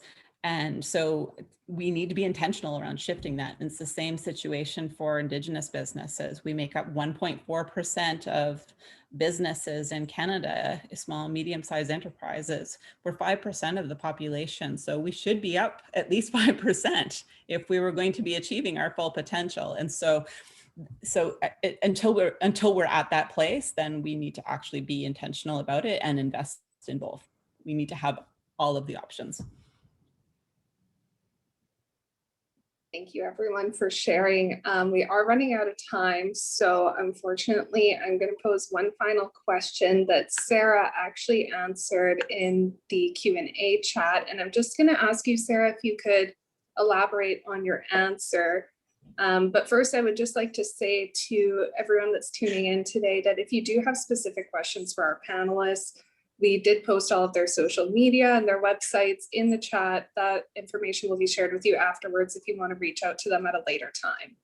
So Sara, there was a question in the chat that said, I would be interested in any perspectives on global development issues. How or where do Indigenous peoples collaborate and engage on international development issues? What collaborative forums exist for groups to come together to advocate and advance these issues on an international scene? Did you want to just elaborate on your answer in the chat there? Yeah, I mean, what I've seen working in Grand Challenges Canada, one of the biggest benefits they get at, this network of Grand Challenges organizations is that there's cross-sectoral collaboration and networking and connectivity that happens. And so an innovation that's happening in Kenya can benefit from the learning of an innovation that's being, taking place in Nepal, or vice versa. And that grows an innovation that happens in another jurisdiction. And that, I think, is a big piece that's missing within the Indigenous innovation space at a global level. Globally, we're 5% of the world's population, and we're represented across every continent, right? And so how can we start enhancing that connectivity? I think it happens informally, formally in some circles, but nothing I've seen intentional around innovation. And I think that this is a huge opportunity that we can reach into from a global perspective.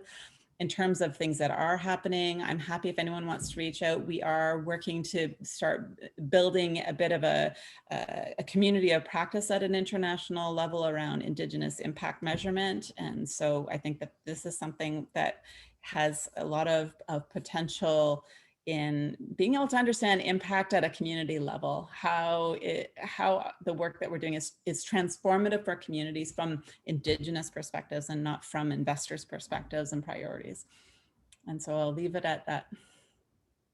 And yes, we're a partnership with Coady as well. Coady is amazing, and their Indigenous Women Community Leadership Program, as well as their Global Women and Community Leadership Programs, are really incredible, and another great place to start kind of branching those ideas out around collaboration. Awesome. Thank you so much, Sara and Miigwech, to all of our panelists, speakers today for coming and, sharing your wisdom with everyone. And of course, special Miigwech to Sara, who planned this all with me. If you're interested in these conversations, you can reach out to us. We always have at least 6 or 7 balls in the air of different events that we've got coming down the pipeline. And of course, Miigwech to Justin for moderating the panel today and sharing your insights and just holding the space really respectfully. I think that you set a really good example for how Indigenous men can join the table on conversations on gender equality and inclusivity. And, Marc, same goes for you. I really felt like you shared from the heart today. I don't want to get into a whole speech about how much I just loved everything that everybody shared. So I just want to plug a few events. If you're thinking to yourself, wow, I can't wait to hear Sara and Ashley speak again, I'll let you know of a few events that we have coming up in April. So on April 7th, Sara is going to be joined by Chief Terry Paul for the Coady International Institute Extraordinary Live Speaker Series. We'll post the link to register in the chat and send it out afterwards.